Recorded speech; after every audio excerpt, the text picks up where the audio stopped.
So today's video, even though you can't see all these products, I have like loads of beauty products down here, stuff that I use every day. And the point of this video is going to be to show you guys that when I choose to wear a little bit of makeup, what exactly I'm using, how I'm applying it, and all of the vegan, cruelty-free products that I'm using.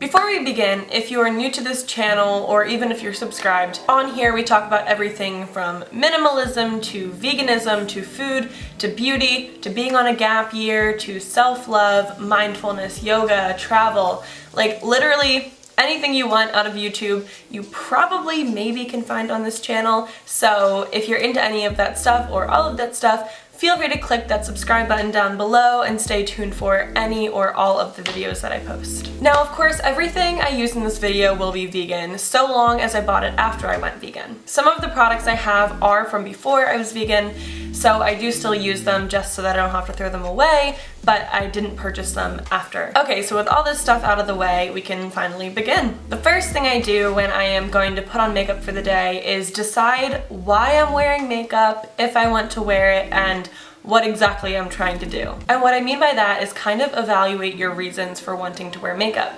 Do you want to wear it because you want to please someone you're going to see that day? Do you want to wear it for yourself? Do you just want to feel more put together? Essentially, is it for you or is it for someone else? Are you doing it to build up your self-confidence or to show other people that you are more beautiful somehow or more worthy of their attention or more validated? So for example, today I'm putting on makeup because I'm going to work today and it helps me feel more put together, more awake. And while sometimes I can kind of teeter on that line of wearing it for other people versus wearing it for me, I do feel like today I am wearing it for me. I've got some acne, my skin is a little tired, and I feel like putting some on will just help me feel more confident and awake, and that's why I am choosing to do it today. Okay, so once you've set your intention for whether or not you're going to wear makeup that day, we can finally begin doing it. So this first product I'm going to use is actually something I started using very recently, like within the past week, but so far I've loved it. I'm going through a bit of a breakout right now on my skin. You might not be able to see it, but there's like some on my forehead and on my chin and stuff,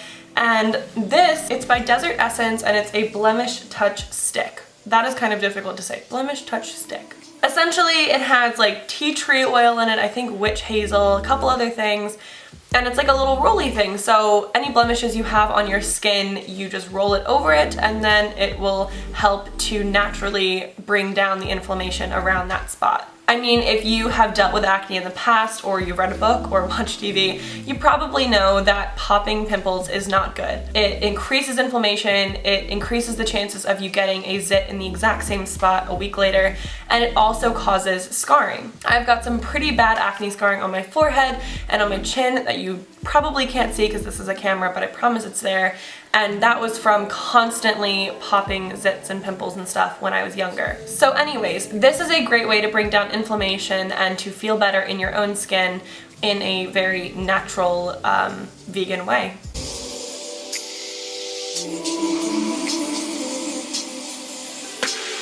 Okay, so once that has dried, I am done with the Blemish Touch Stick. And after that, sometimes if my skin is feeling a little dry, I'll put some lotion on. Recently, I've been using the Kiss My Face Olive and Aloe because it smells really good.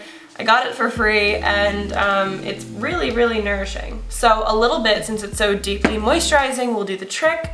And I just put this on spots on my face where I feel like I need extra moisture to help my BB cream go on better, or foundation if that's what you're using. But yeah, basically I'll just put this over my skin. Alright, and then now for the next step. Some people use foundation, some people use nothing. I personally opt for using BB cream. I don't really have a proper definition for BB cream. A lot of people use it as primer for their foundation just to kind of even their skin tone before putting it on. But for me, this is really all I need / want to use. Like, yeah, sure, I could use foundation, and I could do powder, and I could completely cover my face. But for myself, at this point in my life, BB cream is just enough to get a little bit of skin protection. It has some SPF in it, which is awesome if you're a fair-skinned person like myself. It helps to even out skin tone, which is really important to me because I have a good amount of skin discoloration. And overall, as it says, it has a luminous finish. It kind of helps to make your skin a little bit more glowy and more supple looking, and I kind of like that. It makes me feel good, and so I enjoy using it. While there are a bunch of vegan, cruelty-free friendly brands out there for BB cream, I choose to use the Mineral Fusion one. I found Mineral Fusion like last year, and I really did fall in love. And no, this is not sponsored. I just genuinely love Mineral Fusion products. Like I already said, they're all cruelty-free and they're vegan. They do exactly as they promise, and it's just awesome. I freaking love it. So I'll just shake this up and open it. Sometimes I use my hands, sometimes I use a beauty blender or a mixture of both. So I just put a little bit of this on the bottom, and I'll start on my chin and kind of put that all over. This is where a lot of my acne scarring is, so I do try to put a little bit of extra coverage there. And then I basically just like move up my face with the BB cream, kind of deciding where I want to put it, where I think I need it, all that cool stuff.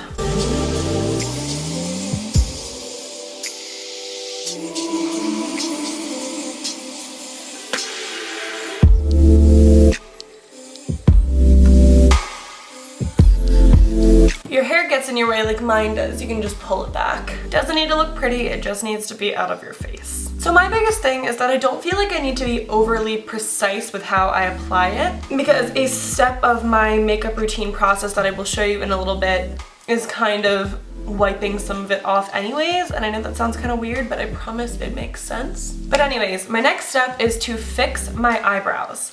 Now I know a lot of people have like special brushes for it, but I just use a freaking comb from when I was a kid, and I just brush it up and then down and kind of shape it how I want it to be. And yeah, I just kind of shape them how I want them, but the majority of that comes from when I tweeze them, and brushing them is just like the last kind of step. So the next step, this is an IT Cosmetics beauty thing. It has highlighter, blush, and it used to have bronzer in it, but when I was traveling to California a couple months ago, it broke on the plane and all crumbled out all over my friend's floor. So we don't use that anymore. But then I'll just take a basic little brush, or a big brush I guess, and I'll do the blush first. And you know, I'm not a beauty vlogger person, but you just put it like on the apples of your cheeks and blend it in. And then I take the highlight in here and I will just dust that above the blush and underneath my eyes. And I also take a little bit more highlight and I put it down my nose and on the tip. So kind of down and across, like a little upside down T. And that's just like for when light hits your face and that kind of thing. But yeah, I hardly put anything on, I just use a little bit of that. And then the next step is the part that I said earlier was a little confusing.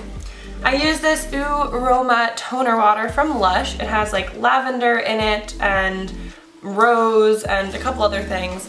And I basically just spray this on my face, like 3 to 5 sprays. I use it a little bit to brush around the makeup. Now I know a lot of people like to go for a very finished, perfect looking face, but for me, I like to make it look as natural as possible. So I just do a few sprays and try to kind of make the makeup look a part of my skin. And then once it's on, I just kind of brush it around with my fingers. One of the final steps is taking any kind of light and shimmery eyeshadow that I have or you may have. For me, it's this really old Too Faced eye kit that I literally got in like 7th grade, so I was like 13. Take a little brush and I just take, you know, the lightest, shimmeriest shade and I put that on the inner corners of my eye. Again, this is just to make your eyes look a little bit more pronounced and open and big, and I learned it when I was younger from the beauty bloggers. And then I also take some of that same shade and I'll put it underneath the arch in my eyebrow. And again, that's just to pronounce them and draw light in. And then also, sometimes if I feel like my eyebrows aren't looking dark enough, because sometimes I overpluck them, I'll use a dark shade like this one right here, just to kind of fill it out at the top, but I think they look fine today, so I'm not going to be doing that. And then it's time for the mascara. Now, I don't wear mascara every day. Honestly, a lot of the time I end up not wearing it because just taking it off is this whole hassle that I don't enjoy. But if and when I do use mascara, I'm using the Mineral Fusion Lengthening Mascara. This is in the color Graphite, and it's just freaking awesome. It lengthens and hydrates and darkens my eyelashes more than anything else I've ever used, so when I decide to wear it, I do really enjoy it. Now today, I don't really feel like wearing mascara, so I'm not going to be putting this on. But if you want to see like what the actual product is, this is what it looks like. I think it's like $17 or something. It lasts forever, and you can use that if you want. Now TBH, that is like pretty much the entirety of what I do to my skin when I'm putting on my makeup. I don't wear foundation, I usually don't wear mascara, I usually don't wear lip color, and it's mostly just to even my skin tone. You know, if I were going out, that would be a different story. I would definitely wear mascara, maybe a little bit of eyeliner like on my lash line.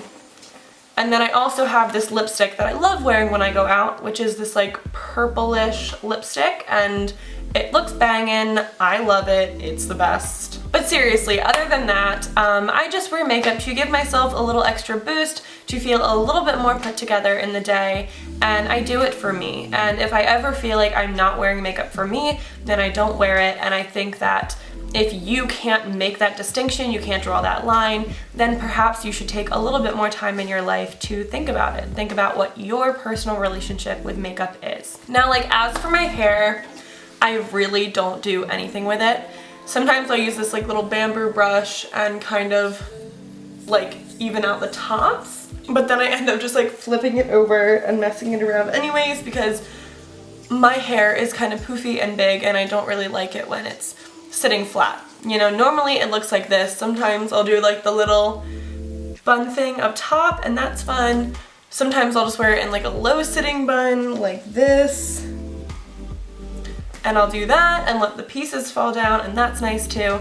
But I just do whatever I'm feeling, and normally my hairstyle changes like 30 times a day. But my point is that I wear makeup for my own personal enjoyment, and it's taken me a long time to get to this point, but I'm glad to be here. If you have any cool, awesome vegan makeup products that you enjoy using, they're like your holy grail beauty products, feel free to leave them in the comments down below. I know I'm always looking for suggestions and new things to try, and I'm sure other people are too. If you have a story involving your personal relationship with makeup, how it's evolved over the years, the point that you're at now, you can also feel free to share that down below. I promise that I will respond to your comments and read your stories and just, you know, get involved. But at the end of the day, if you enjoyed this video, you can give it a great big thumbs up. It does help me out a lot. It helps me get seen on other areas of YouTube and therefore bring more people into this channel, showing more people about veganism, minimalism, gap years, awesome living. But as always, thank you guys so much for watching, and I will see you in the next video. Bye.